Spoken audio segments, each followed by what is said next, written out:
ഞങ്ങൾ അവനിൽ നിന്ന് കേൾക്കുകയും നിങ്ങളോട് പ്രഖ്യാപിക്കുകയും ചെയ്യുന്ന സന്ദേശം ദൈവം പ്രകാശമാണ്. 1 യോഹന്നാൻ 1:5.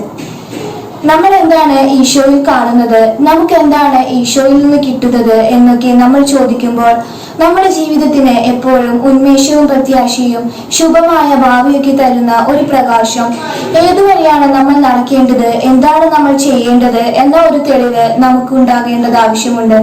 ഓരോ കാര്യങ്ങളിലും അത് ഉണ്ടാകേണ്ടത് ആവശ്യമുണ്ട്. ആ ഒരു പ്രകാശമാണ് നമ്മെ എപ്പോഴും നമ്മുടെ വഴികളിൽ നമ്മുടെ ലക്ഷ്യത്തിലേക്ക് തെറ്റാതെ നയിക്കുന്നത്. സ്നേഹത്തിൽ നമ്മൾ എവിടെ എത്തിച്ചേരാനും അപകടങ്ങൾ കൂടാതെ ആ യാത്ര പൂർണ്ണമാക്കാനൊക്കെ നമ്മളെ സഹായിക്കുന്ന ഒരു കാര്യം പ്രകാശത്തോടെ ജീവിക്കുക എന്നുള്ളതാണ്.